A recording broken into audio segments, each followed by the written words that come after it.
The rain fell like shattered glass against my office window, relentless, cold, and oddly comforting. It matched the chaos in my chest. My name is Sophie Hale, CEO of Hale Dynamics, a company my father built and I resurrected from near bankruptcy. To the world, I was untouchable, sharp heels, sharper words, and a reputation that drew fear more than admiration. But behind the designer suits and the pristine penthouse office, I was just tired. And tonight, I was about to make the most unromantic decision of my life, to marry a man I barely knew. "Miss Hale," my assistant said softly, peeking into the office, "your fiancé's here." I looked up from my desk. My pen froze mid-signature. Ethan West, the man chosen by both our families to unite two powerful business empires. I'd seen him only twice before, once at the engagement dinner, and once at the lawyer's office when we signed the marriage contract. He wasn't what I expected. He wasn't rich. He wasn't ruthless. He wasn't like me. He was quiet, polite, and frustratingly calm. He walked in now, wearing a simple gray sweater and jeans, not at all the type of man who looked like he should be standing in the office of a multi-million-dollar CEO. Yet somehow, his presence softened the room. His deep brown eyes met mine, warm and unafraid.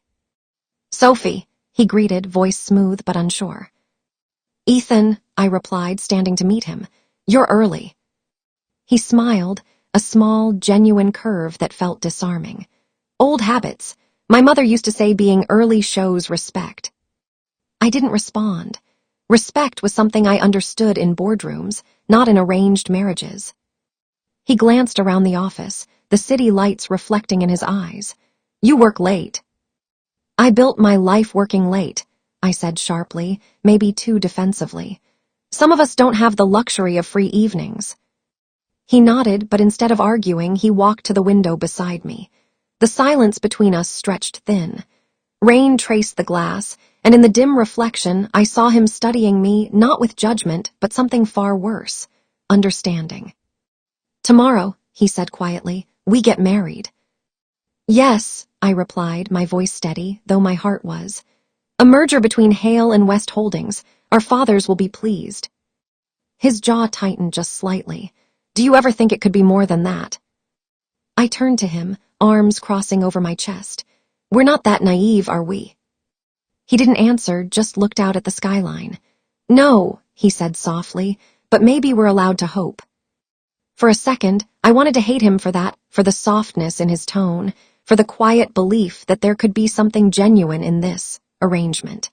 But there was nothing to hate, only the uncomfortable truth that a small, forgotten part of me wanted to believe him. The next day, the wedding was perfect, at least on paper. White roses lined the church aisle. Cameras flashed. People whispered about the power couple who just united two of the biggest family empires in New York. But to me, it felt more like a business transaction than a wedding. Ethan, however, looked at me like it was something else entirely. When he took my hand to slide the ring on, his fingers lingered just long enough for my pulse to skip. "I know this isn't what you wanted," he whispered under his breath, "but I'll do my best not to make you regret it." Something inside me cracked, not enough to break, but enough to feel. A month into our marriage, things were surprisingly quiet. Ethan stayed home, managing everything domestic with effortless grace. The house smelled of cinnamon and fresh coffee each morning. Dinner was always ready before I came home. My cold penthouse had turned into something that almost resembled a home. He hummed while cooking. He smiled at me when I walked in, even when I barely looked up from my phone. And despite myself, I started noticing things I shouldn't. The way his hair fell into his eyes when he read. The way his hands moved when he fixed something. The way he listened, really listened, when I talked about work. But just when I started to let my walls crack, I found something that shattered them all over again. One evening, I came home early. The rain was falling again, soft and rhythmic. I opened the door, expecting the smell of dinner, but instead I heard his voice. "Yeah," he said into the phone, tone hushed, urgent. "She still doesn't know. I'm trying to get closer, but it's harder than I thought." I froze. Closer, doesn't know. My stomach twisted. I stepped into the hallway quietly, every heartbeat echoing like thunder. When he saw me, his expression faltered. "Sophie," he said quickly, hanging up. "You're home early." "Who were you talking to?" I asked, voice steady but ice cold. He hesitated. "It's not what it sounds like." That's exactly what people say, when it's exactly what it sounds like. His jaw clenched. "It was about our families, your father. He's not telling you everything." "Don't you dare bring my father into this," I snapped. "You're in my house, living off my money, pretending to play husband, and now you're what, spying on me?" The look in his eyes broke me, pain, not guilt. "I never wanted this to hurt you," he said quietly, "but you deserve the truth, even if it comes from me." I wanted to scream, to throw the ring back at him, to end whatever fragile peace we'd built. But instead, I just turned away, my heart trembling under the weight of betrayal and confusion. Because the worst part wasn't the call. It was the ache I felt in realizing I cared. I actually cared. And I hated myself for it. That night, I stood alone in our bedroom, staring out at the city lights. Behind me, the ring glimmered on the dresser, cold and distant. In the reflection, I saw my own face, strong, stoic, but hollow. For the first time in years, I didn't feel like a CEO. I didn't feel powerful. I felt like a woman standing on the edge of something terrifyingly real.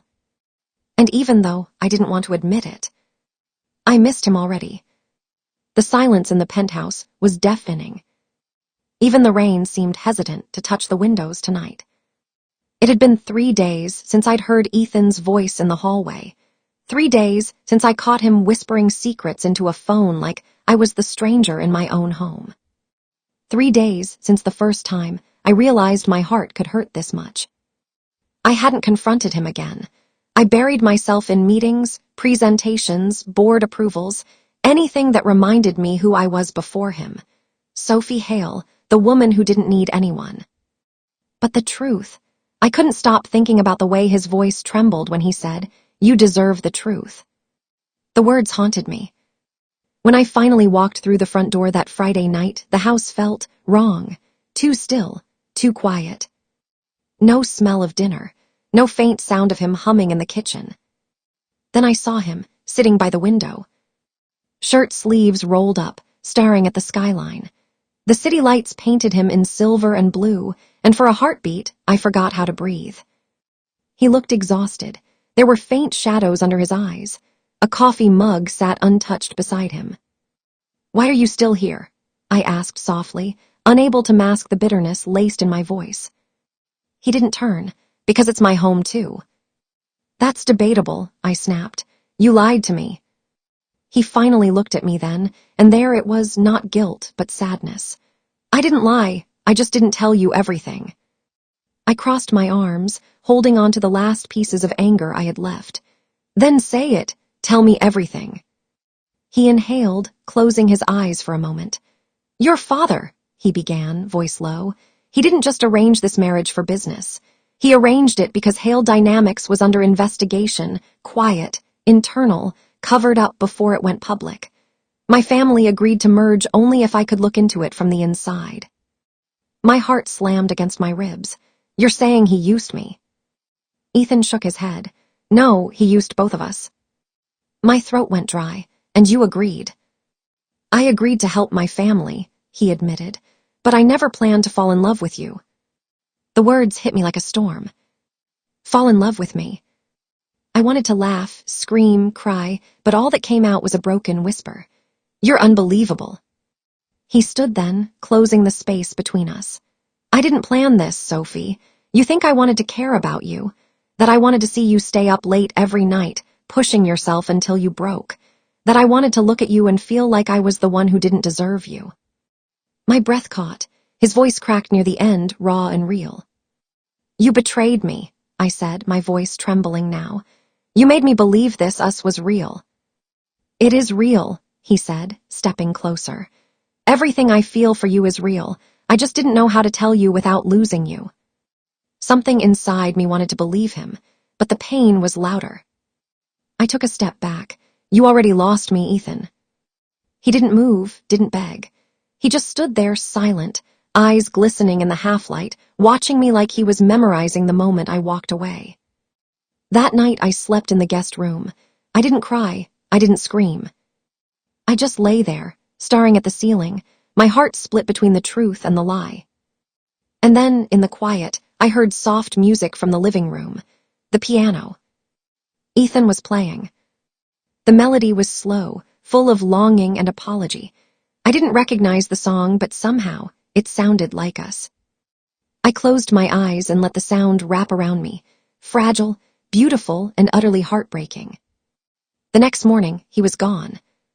A note sat on the kitchen counter, written in his neat handwriting. "I'll give you space, but I'm not giving up on us." Hey. I stared at the note for a long time before finally folding it and slipping it into my coat pocket. I told myself I didn't care. But as I poured my coffee, the cup trembled in my hand. Days turned into weeks. He didn't come home, and I didn't call him. But every night, I caught myself looking at his empty chair by the window. I thought I wanted peace. Instead, all I found was silence. Until one afternoon, out of nowhere, a news headline flashed across my phone. Hale Dynamics faces whistleblower leak. Internal fraud scandal underway. My heart froze.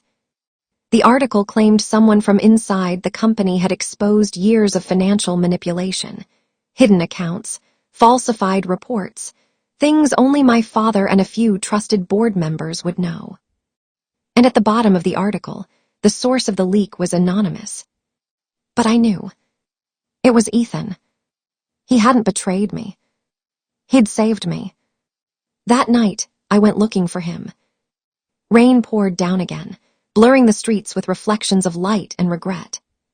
When I finally found him, outside the old bookstore he loved, he looked shocked to see me. "Sophie," he said, stepping back slightly, "what are you doing here?" "You could have told me," I whispered. "You didn't have to do it alone." "I didn't want to drag you into it," he said softly. "I knew what it would do to your father, to you." Tears stung my eyes. "You thought you had to protect me from the truth, but the truth is, I didn't want to lose you." His breath caught, a faint, broken sound.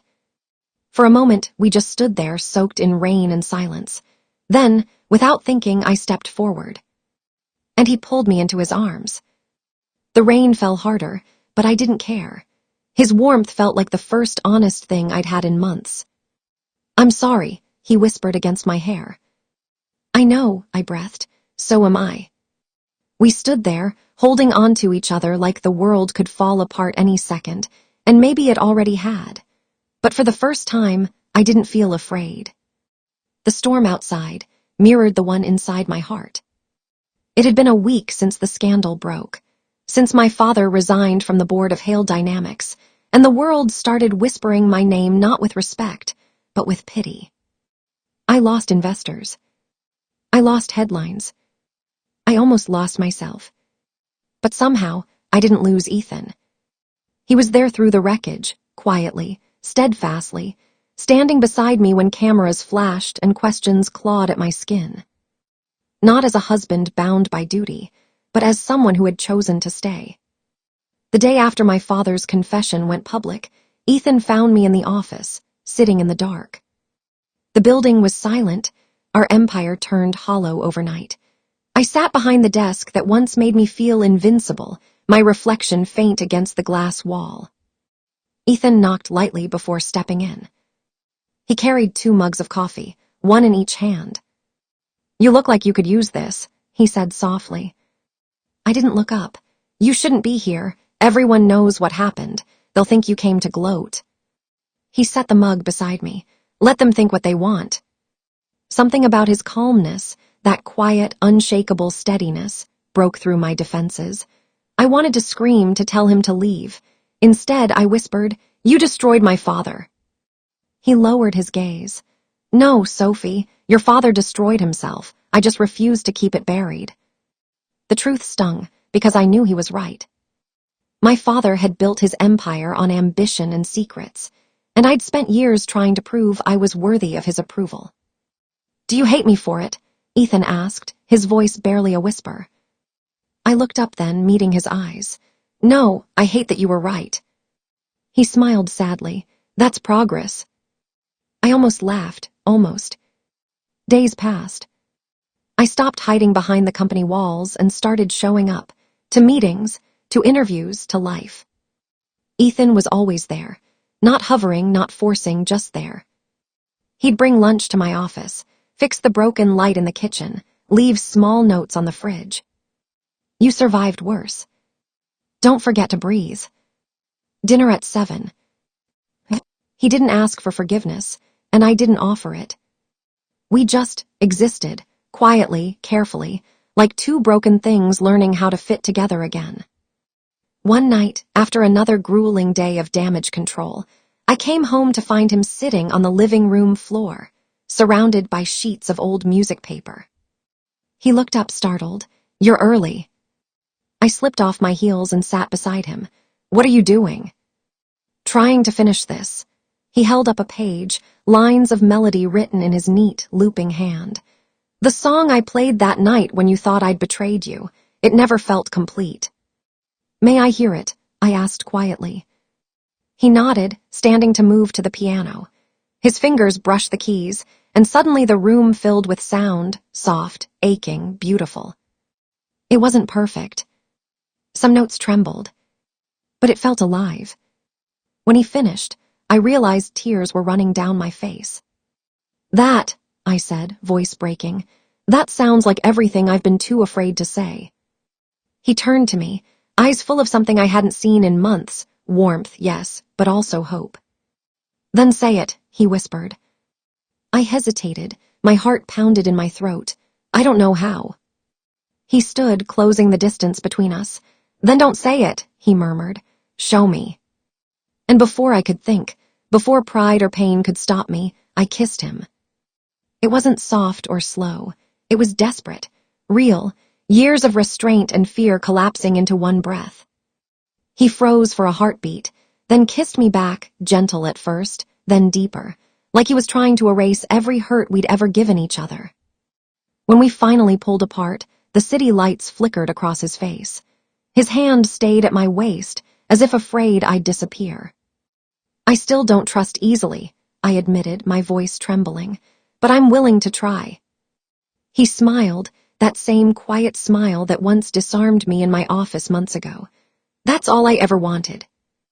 That night, for the first time in forever, I slept without nightmares. The storm outside had passed, but inside me, something new had begun to grow, fragile, uncertain, but alive. Love didn't feel like a fairy tale anymore. It felt like survival, like forgiveness, like finding beauty in ruins. And maybe, just maybe, that was enough. Peace, I learned, doesn't come with silence. It comes with presence. For months after the scandal, our lives slowed down. The company stabilized, investors returned, and my father, though distant, sent a letter of apology I never expected to read. And Ethan, he stayed. He didn't ask for gratitude. He didn't ask for love. He just kept showing up in all the small, gentle ways that quietly stitched me back together. Some mornings, I'd wake to the smell of pancakes and coffee. Other days, he'd play piano while I worked, his melodies melting into the rhythm of my typing.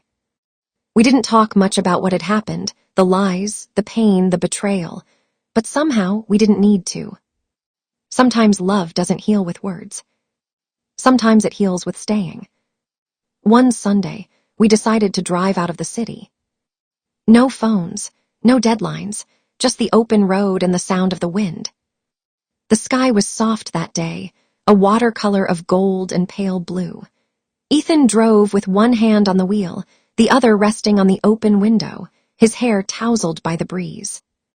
"You know," he said, smiling at the road, "I still can't believe you let me drive your car." "It's insured," I teased, "and besides, I like seeing you relaxed for once." He chuckled. "You say that like I'm the serious one." I smiled, a real unguarded smile. "We both are." The world outside blurred into endless green and sunlight. For a rare moment, everything felt simple, easy. until my phone buzzed. I almost ignored it, until I saw the name flash across the screen. Clara. My chest tightened. Ethan's ex-fiancée, the woman he was supposed to marry before our families arranged this marriage. I hadn't heard her name in months. My fingers hovered over the phone. Ethan noticed. "You can answer," he said softly. "It's not me she wants to talk to," I murmured. He didn't respond. Later that night, while Ethan was in the shower, curiosity gnawed at me. I opened the message. "Sophie, I need to speak with you. It's about Ethan. Please don't ignore this." I stared at the words, my pulse quickening. I told myself to delete it, to trust him. But part of me, the part that still carried scars, couldn't let it go. So I met her. Clara looked nothing like the woman I expected. No arrogance, no polished smile. She looked tired, sad. We met in a quiet cafe near the river. The winter sun filtered through the windows, turning everything gold and fragile. "I'm sorry for reaching out," she began, eyes downcast. "I just needed to tell you something before it gets worse." My stomach twisted. "What is this about?" She hesitated. "Ethan didn't tell you everything. Before your marriage, before the deal, your father paid my family to end our engagement. Ethan didn't know until afterward. He found out right before your wedding." My breath caught. "What?" "He didn't marry you for business, Sophie. He married you because he thought he had no choice. And when he found out about the money, he tried to call it off. But your father threatened to destroy both our families' reputations if he did." Her voice trembled. "He stayed because of guilt, and maybe because of you." I couldn't speak. The room blurred, her words echoing like breaking glass. Because of guilt. That night, I came home to find Ethan waiting for me. He must have seen the look in my eyes. His face fell instantly. "You saw Clara." "I did." My voice was calm, too calm, and she told me everything. He closed his eyes. "Sophie, did you know?" He hesitated, just a second too long. "Yes, but I didn't tell you because it didn't matter anymore." "It matters to me," I shouted, the dam breaking. "Do you have any idea what it's like to feel like a transaction your whole life? To finally believe someone might actually love you, only to find out they stayed out of guilt?" He flinched but didn't defend himself. "It wasn't guilt." "Then what was it?" I demanded. "What kept you here, Ethan?" He stepped closer, eyes burning. "You." The word landed between us, raw and aching. "I stayed because I fell in love with you," he said, voice shaking. "At first, yes, I felt trapped, angry, but then I saw you, really saw you, the woman behind the armor. The one who works until she forgets to breathe, who pretends she doesn't need anyone. And I realized I didn't want to leave, not because I was forced to stay, because I couldn't imagine leaving you." My vision blurred. "I should have told you sooner," he whispered. "I was afraid the truth would ruin us." Tears burned my eyes. It already has. I turned away before he could stop me. That night, I packed a bag and left. No goodbye, no note. Just silence. Because the truth wasn't supposed to hurt this much. Because I loved him too much to stay angry, and too deeply to stay broken. The days that followed were empty. I went back to my old apartment, the one with cold marble floors and city views that never felt like home. Everywhere I looked, I saw pieces of him. The piano keychain he gave me. The scarf he left on the couch. The ghost of his laughter in the morning light. I thought I'd find peace in distance. Instead, I found the unbearable weight of missing him. Because despite everything, the lies, the deals, the betrayals, he had loved me. And I still loved him. One evening, I stood on my balcony, the city glowing beneath me, when I heard the faintest sound. A familiar melody drifted up from the street below, soft, haunting, unmistakably his. I looked down. Ethan was standing there in the rain, a small portable keyboard balanced in front of him, playing our song. The one he'd written for me. People on the sidewalk slowed to listen, but all I could see was him, drenched, shivering, looking up at me with that same quiet, unwavering love. The music wrapped around me like a memory, breaking whatever was left of my pride. Without thinking, I ran downstairs. When I reached him, I didn't say a word. I just stepped forward and kissed him, rain and tears mixing until I couldn't tell which was which. He pulled me close, whispering against my lips, "No more secrets, no more running." I nodded, breathless. No more contracts, just us. And in that moment, under the city lights and the endless rain, I knew love isn't about perfection. It's about choosing someone again, even after you've seen them break. 6 months later, the city feels different now, quieter, slower somehow. Or maybe I'm the one who's changed. For the first time in years, my mornings aren't dictated by endless schedules and unread emails. I still run Hale Dynamics, but differently. Softer, perhaps. My father stepped away completely, leaving the company and his silence behind, and I decided to start over. We moved the headquarters to a smaller building. Less glass, more light. Less power, more purpose. Sometimes I still wake up before dawn, half expecting the old version of me to reappear, the woman who measured worth by exhaustion. But then I roll over, and Ethan is there beside me, asleep, his hand resting lightly against mine. And I remember, I don't have to fight alone anymore. It took time. Forgiveness didn't arrive like a flood. It came in ripples, a slow healing we built day by day. After that night in the rain, Ethan and I decided to start from zero. No contracts, no family obligations, just two people choosing to stay. He still plays piano every morning, sometimes half songs, sometimes nothing more than wandering notes. I've grown to love those mornings. They remind me that peace isn't loud. It's gentle. It hums softly between the cracks of everything that once broke. One afternoon, as golden light spilled through our kitchen, Ethan looked up from his notebook and said, "Do you ever wonder what would have happened if it wasn't arranged? If we'd just met by chance?" I smiled, leaning against the counter. "I probably would have thought you were too quiet." He laughed, "And I would have thought you were terrifying." "You did think I was terrifying." "I still do," he said, teasing, and I swatted at him, laughing. The sound of our laughter felt foreign at first, too bright for people who had once lived in shadows. But slowly, it became familiar again. Natural. A few weeks later, we took a trip to Italy, the first real vacation I'd ever allowed myself. We rented a small villa near Lake Como. The air smelled of lemon trees and distant rain. Ethan spent his mornings painting on the balcony, while I worked on a small project, a foundation in my mother's name for women starting their own businesses. Every evening, we'd walk down to the lake and sit in silence, watching the sky melt into gold. One evening, he brought a small box with him. "Before you panic," he said with a soft smile, "it's not what you think." He opened it to reveal 2 rings, simple, silver, intertwined. "I thought we could replace the old ones," he said, "the ones that came with rules." My throat tightened. "Ethan." "No promises of forever," he said quietly. "Just this, that no matter what happens, we face it together, not because we have to, because we choose to." Tears blurred my vision. I took the ring, sliding it onto my finger. "Then I choose you," I whispered. He smiled, his eyes soft with that familiar warmth that always undid me. "Then we're bound, not by families, not by contracts, not by fate, but by choice." I leaned into him, resting my head on his shoulder. The lake shimmered before us, endless and calm. And in that stillness, I realized peace doesn't mean forgetting the pain. It means finding love strong enough to survive it.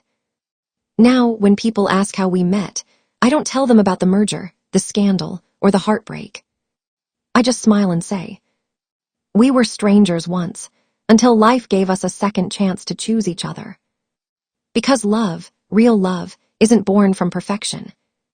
It's forged in truth, healed through forgiveness, and kept alive by 2 people willing to stay when leaving would be easier. And that's what Ethan and I became. 2 imperfect souls, bound not by destiny, but by the peace we fought to find.